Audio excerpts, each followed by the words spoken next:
68-year-old Seth Waters was arrested in dramatic fashion at his Colnura home yesterday. After reversing at high speed away from police, he barricaded himself in his house before surrendering 10 minutes later. Waters' oldest son Dean, current Australian heavyweight champion, gave himself up yesterday evening. Both have been charged with conspiring to murder neighbour Alan Hall. Hall, who was living with Waters' estranged wife Catherine, was shot 3 times at close range while investigating a noise outside his home in late June. The Waters family have put Wyong on the map, at least in the sports world, and today the townspeople were out in force, hoping for a glimpse of the two moving to their court appearance. However, due to the local court strike, the brief hearing took place inside the Wyong police station. The police prosecutor alleged that since Waters' wife Christine had left her husband, she had been subjected to a reign of terror and intimidation in the form of threats, shots and arson to deter her association with Hall. While the allegations were read, Dean Waters shook his head in denial. His father sat expressionless. Magistrate Errol Considine refused bail for Seth, saying he feared for the safety of the community and his estranged wife if he was released. Dean was granted bail of $50,000, providing that he reported daily to the Wyong police station. All 3 of the Waters boys have title fights just weeks away, and Defence Counsel John Fitzpatrick argued that upsetting their training programs by keeping Seth in jail would be punishing the innocent. Mr Fitzpatrick says he will now approach the Supreme Court in a further attempt to obtain bail. The Waters are scheduled to appear again for mention in Wyong Local Court on the 19th of August.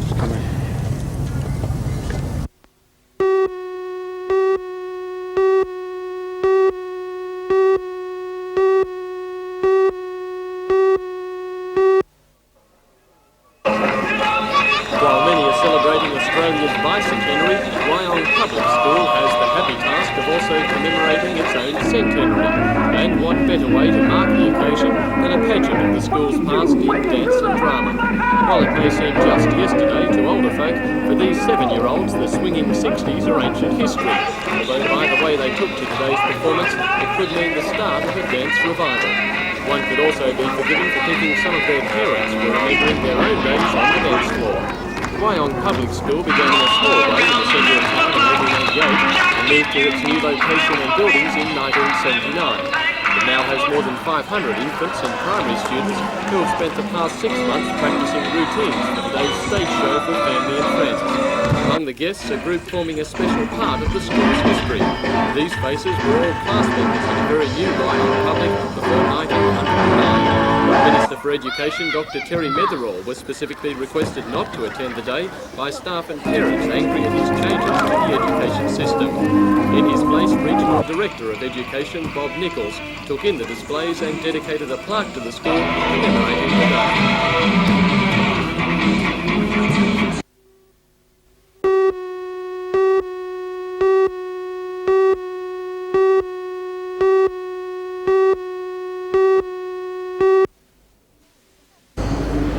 Not surprisingly, some of the vehicles on display have never set a tyre on the road. Worth between $15,000 and $70,000, many of these mobile works of art are too valuable to risk for everyday use. A special feature in this year's show is the original Munster Series coach, which was resurrected and totally rebuilt in Hollywood. Other eye-catchers include street machines, restored classic cars, bikes and street rods. This 1932 Ford 3-window coupe is a likely contender as the top street rod of the show. Its wheels are a mere $3,000 a set. Street machine enthusiasts are bound to pay attention to this colour-coded XA-GT from Broken Hill, which was judged top street machine at Wagga's Easter Nationals.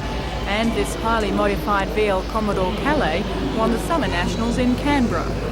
On the local scene, Peter Stringer from Terralba has entered his 23 T-model bucket, judged the state's best last month. But behind the sparkle and glamour, the show has a very down-to-earth aim: to raise more than $10,000 to help build a halfway house at Mount Hutton for intellectually handicapped children. The show is open until 10 o'clock tonight and again tomorrow and on Sunday.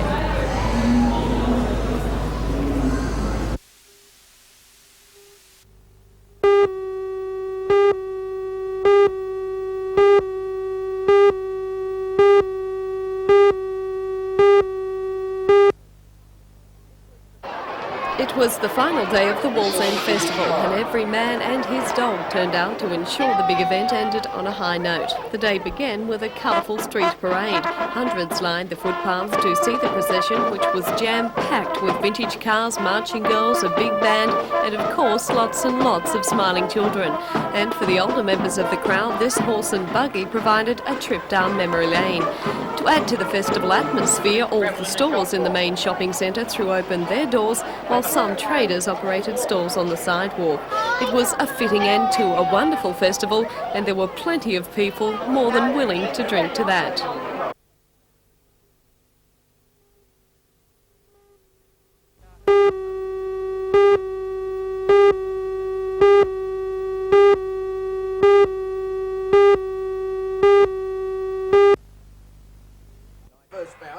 The Knights went into the game as if their life depended on it, and that wasn't far from the truth. A loss would have given them the wooden spoon.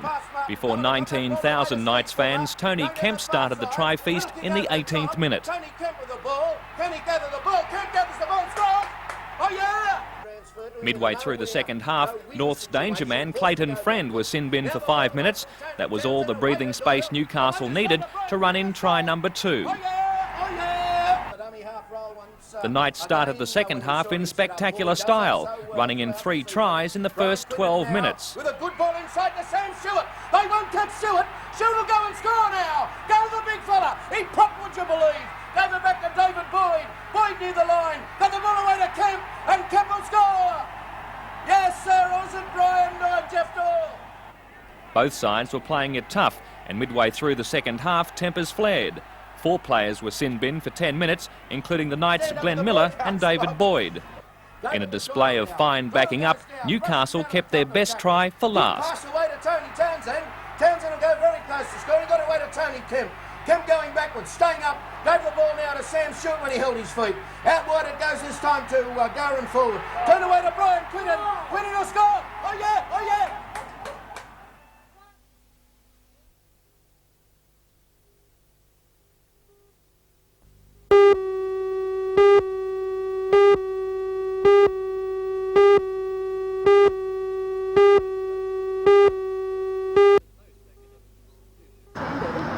The Hunter District Water Board is a public utility, trying to compete on the open market and just not making the grade.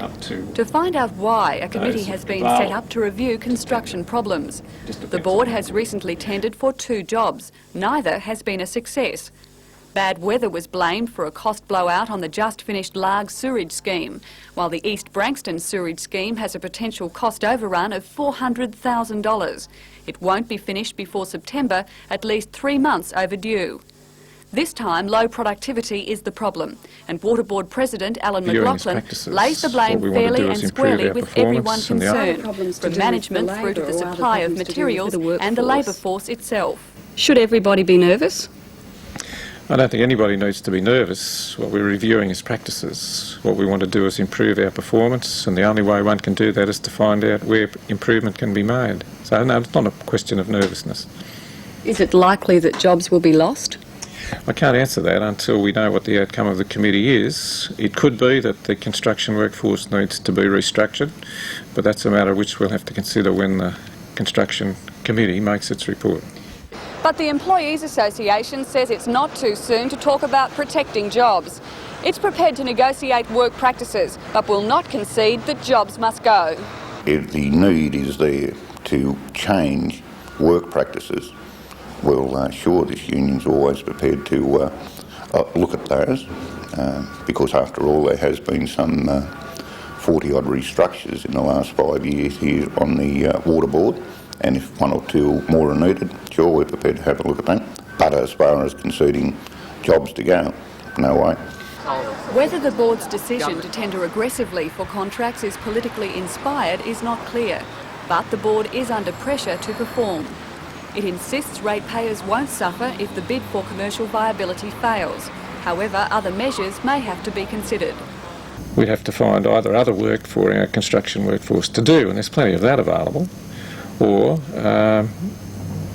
we would have to reduce our workforce.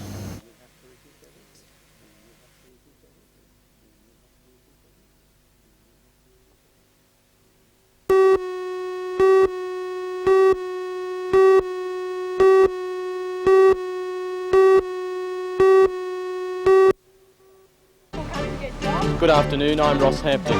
Just a small group of students turned out today to protest the changes to the education system. The small but vocal group marched from Pacific Park to Civic Park, where speakers angrily attacked Dr Metherall. For all the news, join us tonight at 6.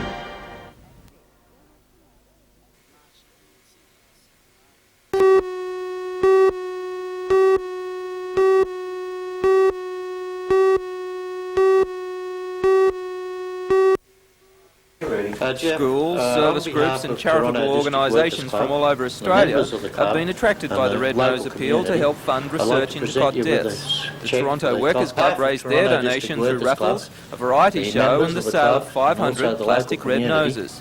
Jeff Playford, president of the Newcastle Sudden Infant Death Association, or SIDA, accepting the cheque, said cot deaths was still a great mystery to the medical profession. He said 570 cot deaths occur in Australia each year. 15 of those from the Hunter. The cheque that you received today, what is it going to be used for? Partially be used to buy 2 monitors for the association, which we use to monitor subsequent children, and other part of it is for parent support. 1 million red noses are being manufactured for a National Red Nose Day on the 2nd of September. That's a cheque for the sum of $2,107.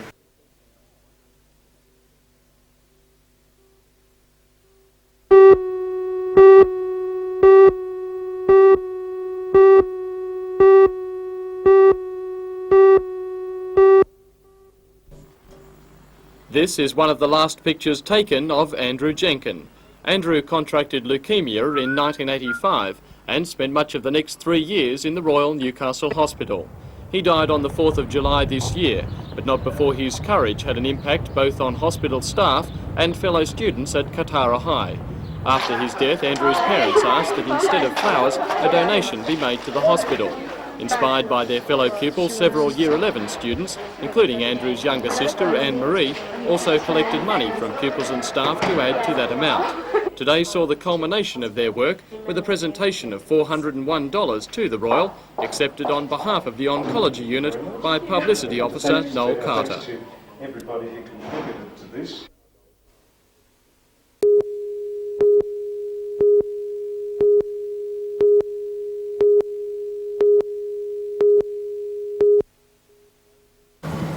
The project is designed to show children of different environments how other people live.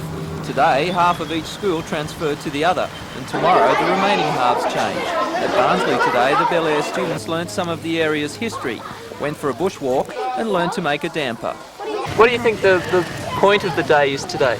Like just to meet new friends and just to see the difference in another school. And just to have fun and stuff. Yeah. We better check if it's booked yet.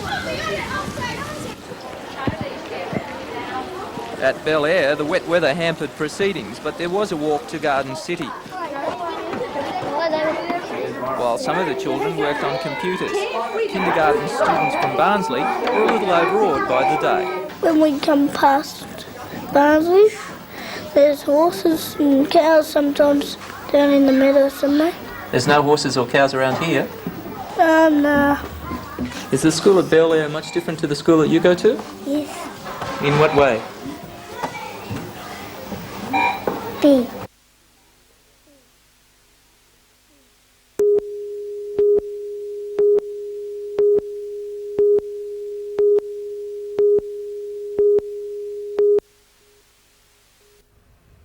Members of 12 agencies met yesterday to discuss their problem and formed a united group called the Hunter Emergency Relief Representatives. Brian Elboz from the Toronto Assistance Centre was elected chairman. He says over 7,000 Hunter families benefited last year from $300,000 in emergency relief funds. Money has been allocated annually by the Commonwealth, but the federal government has now transferred the relief program to state governments. And the federal government is saying it is a state responsibility to distribute the funds, and the states and all the states are banding together saying it is a federal responsibility. Thus a stalemate, and there will be no funds available at this stage, possibly for another 6 months. He says many of the agencies will have run out of money by then, and that will cause a range of problems. We see a lot of personal family hardship due to this, because families will not have just that extra bit of cash when a crisis occurs. It will cause family difficulties.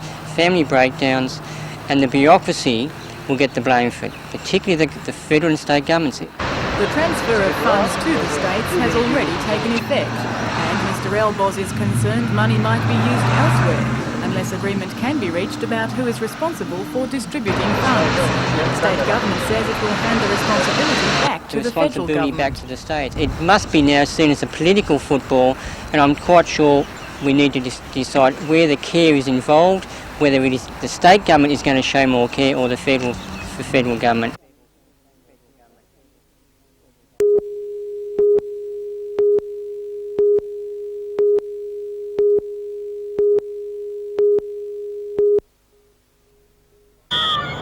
The Roth Cup began in 1977 and has been played annually since. 32 teams from the Hunter area competed in this year's Cup, with Foster and Cardiff fighting their way through the knockout format to the final. Cardiff, playing in the green, won last year's final, and with strong, robust play were simply too good for the Foster side. After 5 minutes, Cardiff's Alison Harris headed in the first goal, and the match became one-sided from this point.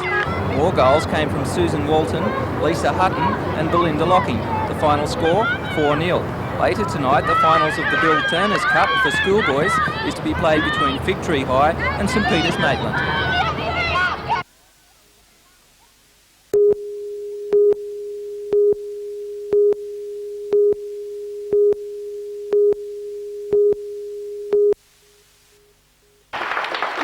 Today's opening was a milestone for the Newcastle branch of the Paraplegic and Quadriplegic Association. From its humble beginnings in a cramped rented office, it now owns this centre in Wickham, bought with the help of the NBN Telethon and a generous community. And now it's added another piece of valuable property to its list in this Apple Macintosh computer.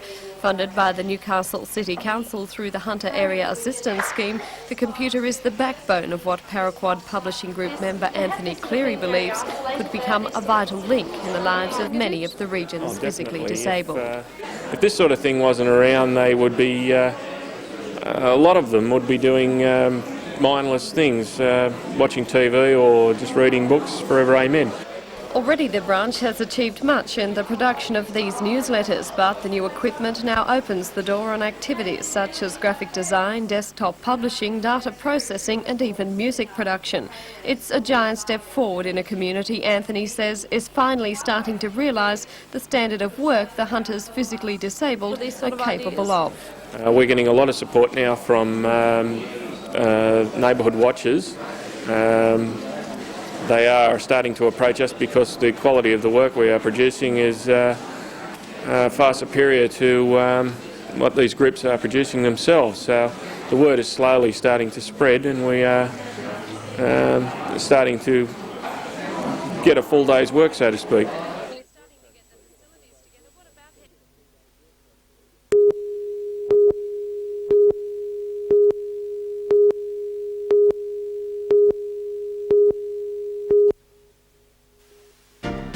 Good afternoon, I'm Peter Ryan. Tonight on the news we talk with the Minister for Sport, Rob Rowland-Smith, who was in Newcastle today to look at sporting facilities in the area.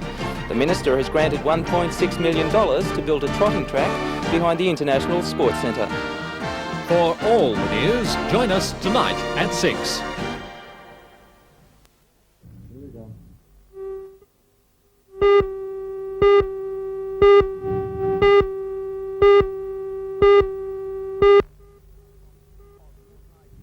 On Newsnight this Tuesday, the referendum.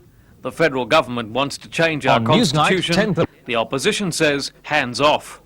Newsnight will explain the 4 questions up for consideration and debates the cases for and against. And we meet some local people who have turned a simple idea into a lucrative business. From the slopper stopper to the snow bee, a special report. That's Newsnight, 10:30 Tuesday on NBN. That's new.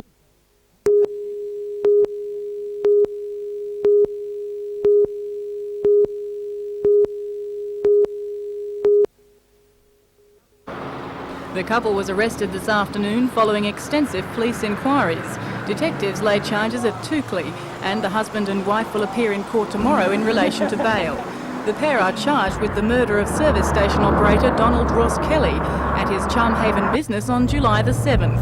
The dead man had sustained massive head injuries, and his body was found the following morning by a milkman.